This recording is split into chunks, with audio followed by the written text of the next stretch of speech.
Se o sono é um estado tão bom, como você diz, por que não gostamos de estar sempre nele? Você sempre está somente no sono. O estado atual de vigília nada mais é do que um sonho, e o sonho só pode ocorrer no sono. O sono é subjacente aos três estados. A manifestação desses três estados é novamente um sonho, que por sua vez é outro sono. Dessa forma, esses estados de sonho e sono são infinitos. Semelhantes a esses estados, o nascimento e a morte também são sonhos em um sono. Mas realmente falando, não há nascimento nem morte. Eu entendo que o ser está além do ego. O meu conhecimento, no entanto, é teórico, não prático. Como eu faço para obter a realização prática do ser? A realização não é nada novo a ser obtido. Ela já está aí. Tudo que é necessário é se livrar do pensamento. Eu não realizei. Então não é preciso tentar? Não. A quietude da mente é a realização. Não há um momento em que o ser não exista. Enquanto houver dúvida ou sentimento de não realização, é necessário tentar se livrar desses pensamentos. Os pensamentos se devem à identificação do ser com o não ser. Quando o não ser desaparece, só resta o ser. Para abrir espaço em algum lugar, é suficiente que as coisas sejam removidas de lá. O espaço não é produzido de novo. Não só isso, mas ainda, o espaço está lá mesmo quando obstruído. A ausência de pensamentos não significa um vazio. Deve haver alguém para reconhecer o vazio. O conhecimento e a ignorância são da mente. Elas nascem da dualidade. Mas o ser está além do conhecimento e da ignorância. Ele é a própria luz. Não há necessidade de ver o ser com outro ser. Não há dois seres. O que não é o ser é o não ser. O não ser não pode ver o ser. O ser não tem visão nem audição. Ele está além desses, totalmente sozinho, como consciência pura. Uma mulher com seu colar ao redor do pescoço imagina que ele foi perdido e procura por ele até que seja lembrada disso por uma amiga. Ela tinha criado o seu próprio senso de perda, a sua própria ansiedade da procura e então o seu próprio prazer da recuperação. Da mesma forma, o ser está lá todo o tempo, quer você o procure ou não. Além disso, assim como a mulher sente que o colar perdido foi recuperado, a remoção da ignorância e a cessação da falsa identificação revelam o ser que está sempre presente, aqui e agora. Isso é chamado de realização. Isso não é novo.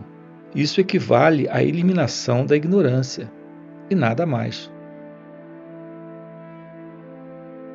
O vazio é o mau resultado de procurar a mente. A mente deve ser cortada completamente. Veja quem é o pensador, quem é o buscador. Permaneça como o pensador, o buscador. Todos os pensamentos desaparecerão. Então haverá o ego, o pensador. Esse ego é o ego puro purgado de pensamentos. Ele é o mesmo que o ser. Enquanto a identificação falsa persistir, as dúvidas vão persistir. As questões vão surgir. Não haverá fim para elas.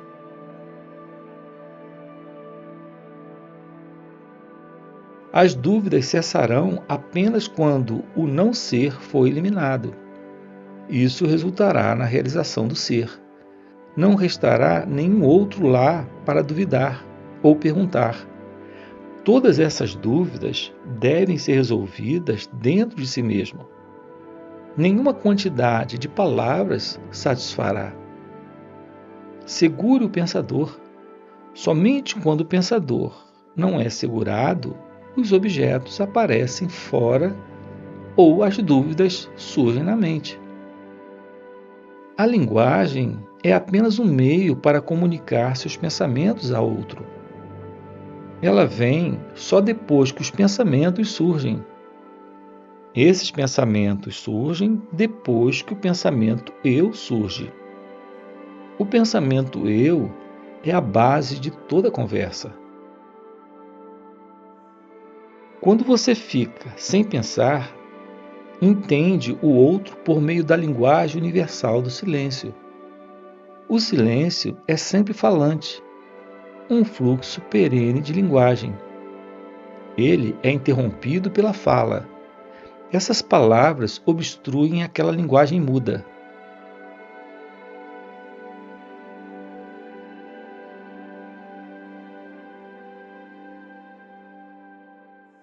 Há eletricidade correndo em um fio. Com a resistência à sua passagem, ela brilha como uma lâmpada ou gira como um ventilador. No fio, ela permanece como energia elétrica. Da mesma forma, o silêncio é o fluxo eterno da linguagem, obstruído pelas palavras. O que não se consegue saber por meio de conversa, que se estende por vários anos, pode ser conhecido em um único instante no silêncio, ou diante do silêncio. Essa é a linguagem mais elevada e mais eficaz. A consciência do ser é a mesma coisa que o Nirvikalpa Samadhi? Ou algo anterior a ele?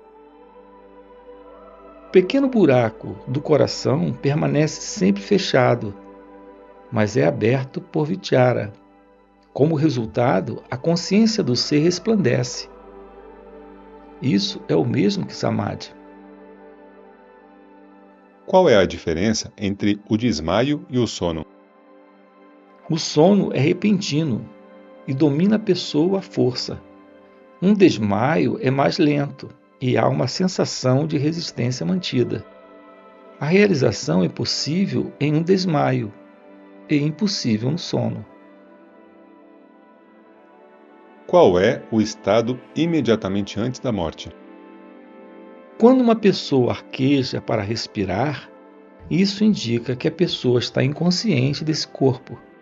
Outro corpo foi pego e a pessoa oscila de um lado para o outro.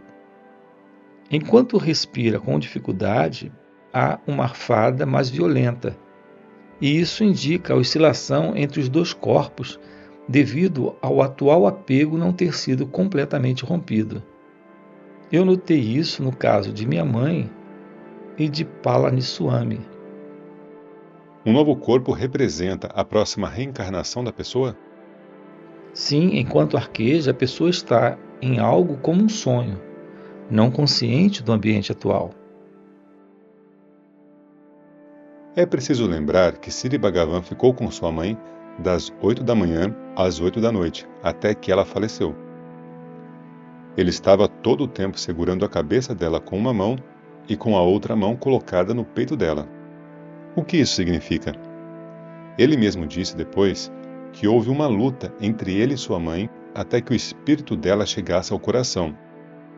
Evidentemente, a alma passa por uma série de experiências sutis, e o toque de Sri Bhagavan gera uma corrente que dirige a alma para o coração.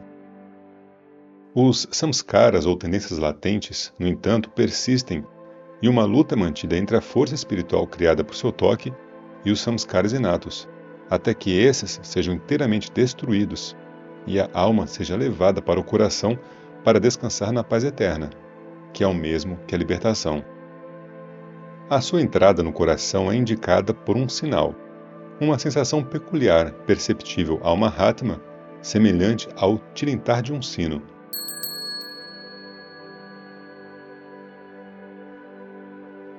Quando Bhagavan visitou Palaniswami em seu leito de morte, ele tirou sua mão dele logo após o sinal mencionado. Mas os olhos de Palaniswami se abriram imediatamente, significando que o espírito tinha escapado através deles, indicando assim um renascimento mais elevado, mas não a libertação. Tendo notado isso com Palaniswami, Bhagavan manteve as mãos sobre sua mãe por mais alguns minutos, mesmo depois do sinal da alma ter chegado ao coração, e assim assegurou a libertação dela. Isso foi confirmado pelo olhar de paz perfeita e compostura nas feições dela. Em outra ocasião, Bhagavan falou: O Inani, ou iluminado, diz, eu sou o corpo. O Ainani, ou não iluminado, diz, eu sou o corpo. Qual é a diferença? Eu sou é a verdade, o corpo é a limitação. O Ainani limita o eu ao corpo. O eu permanece independente do corpo no sono. O mesmo eu se encontra agora no estado de vigília. Embora se imagine que ele esteja dentro do corpo, o eu está fora do corpo. A noção errada não é eu sou o corpo. O eu diz isso. O corpo é insensível e não pode dizer isso. O erro reside em pensar que o eu é o que o eu não é. O eu não é insensível. O eu não pode ser o corpo inerte. Os movimentos do corpo são confundidos com o eu, e a miséria é o resultado. Se o corpo funciona ou não, o eu permanece livre e feliz. O eu do Ainani é o corpo apenas. Esse é todo o erro. O eu do Inani inclui o corpo e tudo mais. Claramente, alguma entidade intermediária surge e dá origem à confusão. Se o iluminado diz eu sou o corpo, o que lhe acontece na morte? Ele não se identifica com o corpo nem agora. Mas você disse agora há pouco que o iluminado diz eu sou o corpo. Sim, o seu eu é o ser e inclui o corpo, pois não pode haver nada além do ser para ele. Se o corpo morre, não há perda para o ser. O ser permanece o mesmo. Se o corpo se sente morto, que ele levante a questão. Sendo inerte, ele não pode. O ser nunca morre e não faz a pergunta. Quem então morre? Quem faz as perguntas? Para quem são todas as escrituras então? Elas não podem ser para o eu real. Elas devem ser para o eu irreal. O real não precisa delas. É estranho que o irreal tenha tantas escrituras para ele. Sim, isso mesmo. A morte é apenas um pensamento e nada mais. Aquele que pensa cria problemas. Que o pensador nos diga o que acontece a ele na morte. O verdadeiro eu é silente. Não se deve pensar, eu sou isso, eu não sou aquilo. Dizer isso ou aquilo é errado. Isso também são limitações. Somente eu sou é a verdade. O silêncio é eu. Se alguém pensa eu sou isso, outro pensa eu sou isso, e assim por diante. Então, há um choque de pensamentos, e tantas religiões são o resultado. A verdade permanece como ela é, não afetada por quaisquer declarações, conflitantes ou não. O que é a morte? Não é a queda do corpo? Você não deseja dormir no sono? O que dá errado então? Mas eu sei que vou acordar. Sim, o pensamento novamente. Há o pensamento anterior, eu vou acordar. Os pensamentos governam a vida. A ausência de pensamentos é a nossa verdadeira natureza, bem-aventurança.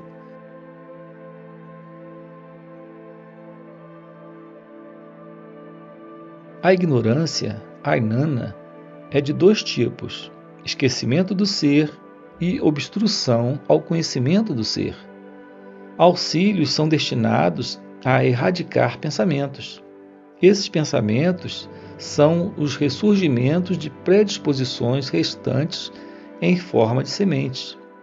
Eles dão origem à adversidade, de onde surgem todos os problemas. Um dos auxílios é ouvir a verdade do Mestre. Ouvir a verdade do Mestre pode ter efeito imediato, e o discípulo realiza a verdade de uma vez só. Isso pode acontecer apenas para o discípulo bem avançado. Do contrário, o discípulo sente que é incapaz de realizar a verdade, mesmo depois de ouvi-la repetidamente. Isso se deve a quê? Impurezas em sua mente.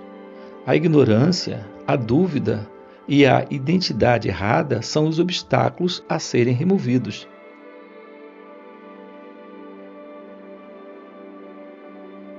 Para remover a ignorância completamente, ele tem que ouvir a verdade repetidamente, até que o seu conhecimento do assunto se torne perfeito. Para remover as dúvidas, ele deve refletir sobre o que ouviu.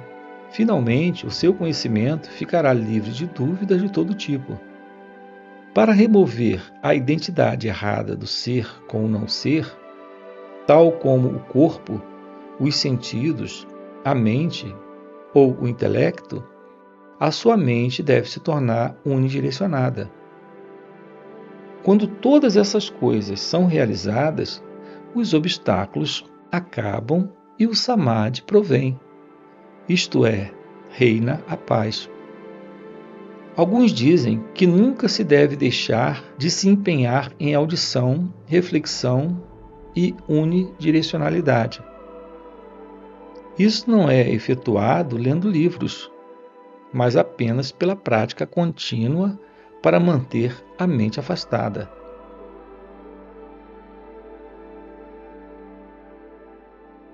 O aspirante pode ser maduro ou imaturo.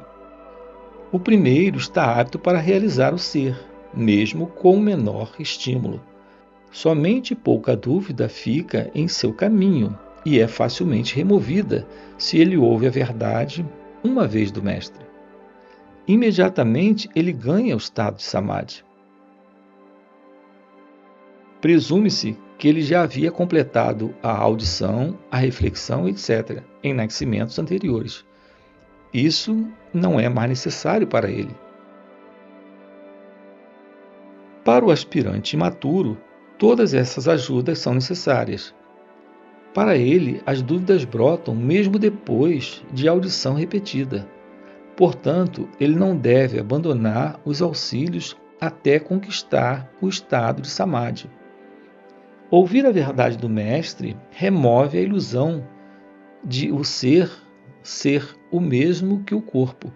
A reflexão deixa claro que o conhecimento é o ser. A unidirecionalidade revela o ser como sendo infinito e bem-aventurado. Um devoto perguntou a Bhagavan sobre algumas declarações desagradáveis, feitas por certo homem bem conhecido a respeito do Mestre. Eu permito que ele faça isso. Eu já lhe permiti. Que ele faça isso ainda mais. Que outros sigam o exemplo. Que eles apenas me deixem em paz. Se por causa desses relatos ninguém vier a mim, eu considerarei esse um grande serviço prestado a mim. Além disso, se ele trata de publicar livros contendo escândalos sobre mim, e se ele ganha dinheiro por sua venda, isso é realmente bom. Esses livros venderão ainda mais rapidamente. Olhe o livro da senhorita Mayo, por exemplo. Por que ele também não faria isso? Ele está me fazendo muito bem. Mais tarde, houve novamente uma referência ao mesmo assunto. O difamador parece estar entrando em uma fria por causa da sua ação irrefletida. Quando isso foi mencionado, o mestre pareceu ficar preocupado com a segurança do homem e disse, com óbvia simpatia: Mesmo que seja permitido ter o seu próprio modo de ganhar dinheiro, o homem fica em apuros. Se ele tivesse aproveitado a nossa indulgência e agido com sensatez, ele poderia ter se dado bem. Mas o que podemos fazer?